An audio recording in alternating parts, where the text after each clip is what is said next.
এই you hello everyone, সকলে কেমন আছো বন্ধুরা? আমি Gagan Mondal and welcome to my YouTube channel guys. তো বিগত আই গেস এক সপ্তাহ পর তোমাদের সাথে দেখা হচ্ছে, খুবই ভালো লাগছে। বাট এমন একটা সাজেশন আসবে আমি ভাবতে পারিনি। ফ্রম দি চ্যানেল অ্যাস্টার টু মিলিয়ন থেকে আজকে আমরা দেখবো টপ 10 ল্যাংটা বাবা সং। তোমরা বুঝতেই পারছো যে এখন অবস্থা আমার কেমন খারাপ, যে ধরনের জিনিস আমাকে রিয়াক্ট করতে হবে গাইস। না গাইস, এর থেকেও খতরনাক জিনিস আমি রিয়াক্ট করেছি গাইস। সো ল্যাংটা লিটারালি গাইস কোনো আইডিয়া নেই, বাট একটা গান মানে একটা মিম খারাপ হচ্ছিল প্রচণ্ড পরিমাণে, ঠিক আছে। আই গেস সেই সূত্রে সেই টপিক নিয়ে হয়তো লাইফস্টাইল টু মিলিয়নের বড়দা ভেবেছে হয়তো যে যে সমস্ত মানে ল্যাংটা মাল্টিভার্স আছে তাদেরকে নিয়ে একটা গান বানানো যাক, মানে তাদেরকে র্যাঙ্কিং করা যাক গায়ে, ঠিক আছে, তাদের কালেকশন আনা যাক, তাই তো? ঠিক বলেছি তো? আর ঠিক বলে লাভ নিয়ে সরে নামা যাক, দেখি কী কী ল্যাংটা গান আছে 10টি। লেটস গো, চলো।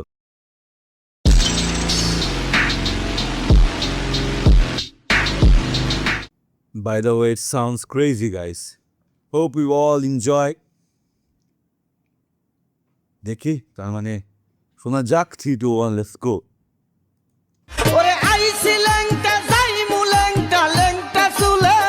হ্যালো বন্ধুরা, কেমন আছেন? আশা করি অনেক ভালো আছেন। হ্যাঁ, আজকের এই ভিডিওতে আমি আপনাকে দেখাবো ল্যাংটা বাবার সেরা 10টি গান।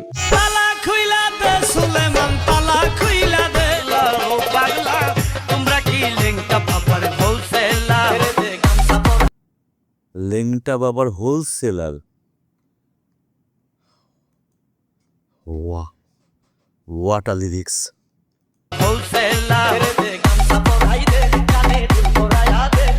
হযরত শাহ সুলেমানকে নিয়ে গাওয়া গান আপনি একবার হলেও শুনেছেন।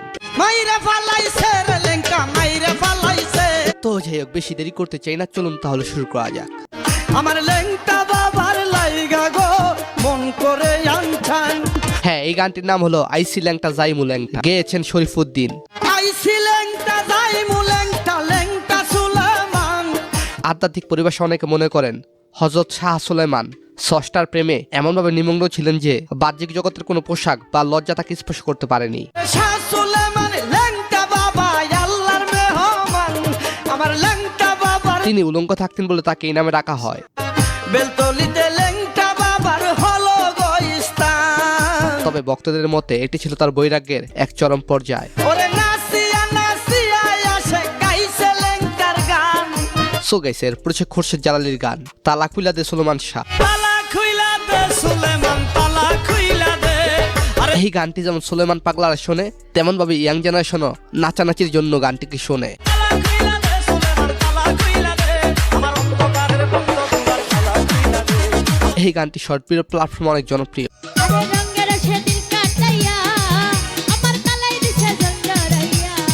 সো গাইস, তারপর হচ্ছে বাবলি সরকারের গান বেলতলি সুলেমান ল্যাংটা। বেলতলি সুলেমান ল্যাংটা, দোহাই ল্যাংটা, দোহাই ল্যাংটা, কাটা কেল্লা কাটা।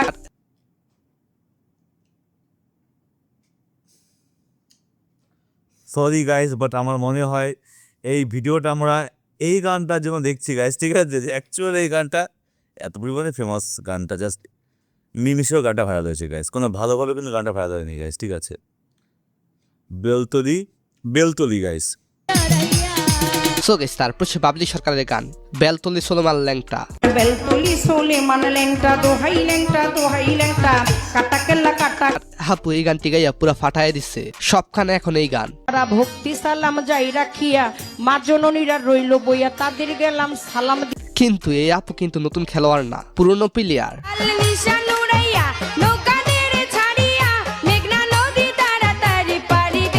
হ্যাঁ, এটিও বাবলি সরকার 7 বছর আগে গেয়েছেন। গানের নাম বাজে ডোলের বাজনা। বাজে ঢোলের বাজে না, মনটা যে আর মানে না, বেলতলিতে যাব আমি দেরি সয় না। বাবলি সরকার বাউল অঙ্গনের পুরনো একজন গায়িকা। বদরপুরে যাব আমি পয়রা লাল শাড়ি। এরপর হচ্ছে সুমায়া সরকারের গান বেলতলি যাব আমরা ল্যাংটারি মেলায়। তালে বাদিয়া বেলতলিতে যাব আমরা ল্যাংটারি মেলায়। আগে গাঙ্গের পর বসে বসে ল্যাংটা পাগলাদের ভোট দিয়ে যেতে দেখতাম। সাইরা দে রে ও মাঝি ভাই, সাইরা দে তোর নাও, বেলা যে হেলায় গেল। গানের লাইনে রয়েছে ল্যাংটার মেলায় গেলে বুঝবে জ্বালা। হেলে ল্যাংটার মেলা, বুঝিবে তোর জ্বালা, অন্ধ গানটির বর্তমান ভিউ রয়েছে 15 মিলিয়ন। আপনারা এই ওয়েবসাইট ইনস্টাগ্রাম ফলো করতে পারবেন, করবেন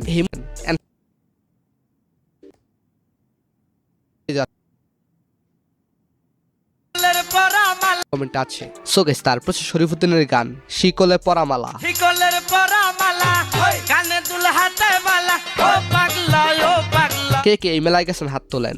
ও পাগলা তোমরা কি লেংটা বাবার হৌসেলা হৌসেল হযরত শাহ সুলেমান, যিনি ভক্তদের কাছে ল্যাংটা বাবা হিসেবে পরিচিত, দলে দলে লেংটা বাবাই খেলে যায় দলে তিনি কুমিল্লার বেলতলি এলাকায় এক প্রখ্যাত সুফি সাধক। আগরবাতি মুমের বাতি জ্বালাইয়া বসে তারাই আসো তাকে ঘিরে স্থানীয় পর্যায়ে অনেক অলৌকিক কাহিনী এবং লোকজ বিশ্বাস প্রচলিত রয়েছে।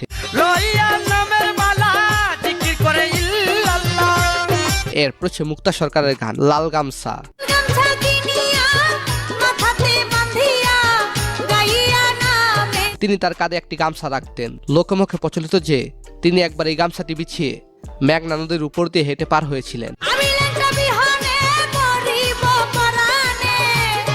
গানটির ভিউ রয়েছে 19 মিলিয়ন। মূলত হযরত শাহ সুলেমানের অনুসারীরা ল্যাংটার গামছাকে অন্যরকম সম্মান করে থাকেন। ল্যাংটার গামছা সঙ্গে সঙ্গে ল্যাংটার গামছা মাথায় বাঁধি। শুধুমাত্র এটা নয়, শরীফুদ্দিনের জনপ্রিয় গান রয়েছে তেরে দে গামছা পরায় দে। দেরে দে গামছা পরাই দে কানে দুল পরায়া দে হাতে বালা পরায়া দে এই গানটি টিকটক বা নৌকা পিকনিকের ফেমাস একটি গান। লেংটার নামে পাগল হইছি তারে আইনা দে দেরে দে গামছা পরাই দে কানে বিশেষ করে শরীফুদ্দিনের কারণে ল্যাংটার মেলাটা আরো বেশি জনপ্রিয় হয়েছে। আরে লেংটার নামে পাগল হইছি তারে আইনা দে সো গাইস, তারপর হচ্ছে শরীফুদ্দিনের আরো একটি গান মাইরা ফলাইছে ল্যাংটা। মাইরা বালাইছে রে লেংটা মাইরা বালাইছে সিনার মধ্যে তালা দিয়া লেং 11 বছর আগের এই গানটির ভিউ রয়েছে 21 মিলিয়ন। অনেকেই হয়তো ফেসবুকে মিম বা অন্যরকম ফানি ভিডিওতে গানটি শুনেছেন। মাইরা বালাইছে রে লেংটা মাইরা বালাইছে তবে প্রতি বছর চৈত্র মাসে কুমিল্লার বেলতলিতে হযরত সুলেমান শাহর মাজার প্রাঙ্গণে বিশাল উরুস মেলা বসে। চৈত্র মাসের 17 তারিখ ল্যাংটা বাবার মেলা, সেই মেলাতে খেলে ল্যাংটা। যেটাকে ল্যাংটার মেলা বলা হয়।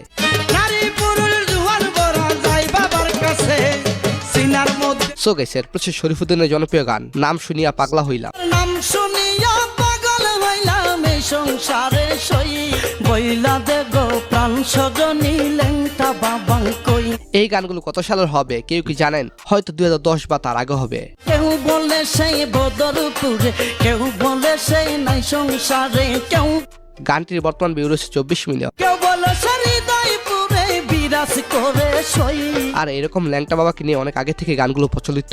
দোহাই ল্যাংটা সুলেমান ল্যাংটা ভক্তগণের জানে।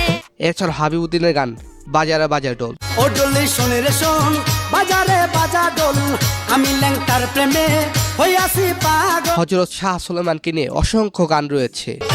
উড়াইয়াছে ল্যাংটা বাবাই লালে লাল নিশান আরে উড়াই সো গাইস, আজকের এই ভিডিওটি এই পর্যন্তই। ধন্যবাদ। ওকে গাইস, তো এটা একটা কোনো মিম হিসেবে আমরা এখন জিনিসগুলোকে দেখি, কারণ ল্যাংটা ওয়ার্ডটা সেটা আমাদের কাছে হয়তো ফানি ব্যাপারগুলো হয়তো, বাট উনার বৈরাগী জীবন উনি সমস্ত কিছু পোশাক আশাক ত্যাগ করেছেন, সেটা বিশ্লেষণ খুব কম লোকই জানেন। বাট এটাই ফ্যাক্ট হয় সব ক্ষেত্রে যে আমরা তাদের কীর্তিগুলোকে হয়তো অন্যভাবে আজকালকার যুগে প্রেজেন্ট করি, বাট তখনও ছিল সেই যুগ, এখনও তো পারবে তার উপরওয়ালা আরাধ্যায় সব কিছু বস্ত্র পরিত্যাগ করে থাকা। আজকাল তো হ্যাঁ আছে, উভয় ধর্মের ক্ষেত্রে প্রত্যেক ধর্মের ক্ষেত্রে এমন মানুষও আছে যারা ধর্মের প্রতি এত পাগল যে সমস্ত কিছু ত্যাগ করতে রাজি আছে গাইস।